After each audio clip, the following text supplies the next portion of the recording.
Écrire une route to market claire dès le début d'un projet, ce n'est pas évident, surtout dans le cas d'une nouvelle marque entièrement digitale. La problématique d'aujourd'hui, c'est une digital native vertical branding, donc en bon français, une nouvelle marque entièrement vendue par le réseau digital et maîtrisant sa communication et son positionnement jusqu'au consommateur.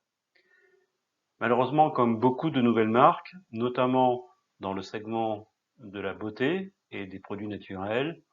les besoins financiers se font vite sentir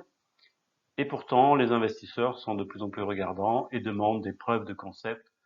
de plus en plus fortes, notamment au niveau du premier chiffre d'affaires. L'environnement est une concurrence intensive sur ce segment des produits naturels et notamment dans ces nouvelles marques entièrement vendues par leur propre site internet ou par les réseaux sociaux. Ce sont des offres qui sont également bien présentes sur des marketplaces, soit généralistes, soit spécialistes du segment, et il est difficile de se différencier sans complexifier l'expérience du consommateur,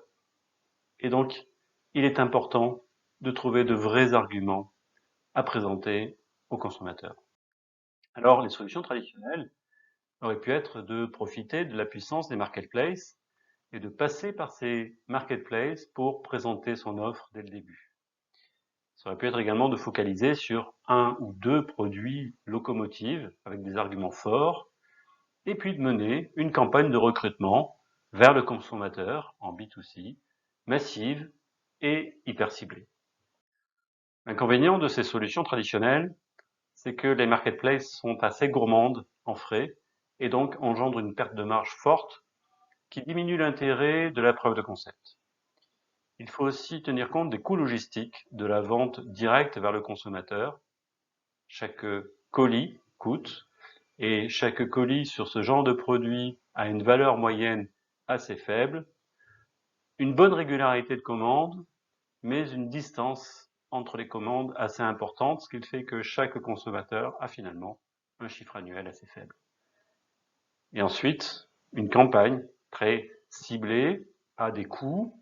et également des risques de passer à côté d'une cible, surtout en début d'activité. Alors la solution retenue a été de proposer une preuve de concept plus massive, plus sûre, moins coûteuse, en passant par un réseau B2B, en passant par une négociation avec un distributeur plus traditionnel. Effectivement, l'accord avec une chaîne de retailers pour lancer ses premiers produits permet d'avoir en une seule négociation une masse d'achat plus importante et a également l'avantage, quand on le négocie, de pouvoir partager l'expérience consommateur en remontant les datas consommateurs, voire en remontant également, quand il y a un service d'application du produit, les avis des professionnels. Ce qui est le cas ici et ce qui apporte des gains intéressants, puisque au-delà des résultats fiables à présenter à des investisseurs sur les chiffres de vente, au-delà des datas plus conséquentes récupérées via le retailer sur les consommateurs, nous avons aussi des datas de professionnels et au final, nous ajoutons une voie additionnelle au business model digital en ajoutant une voie B2B plus traditionnelle.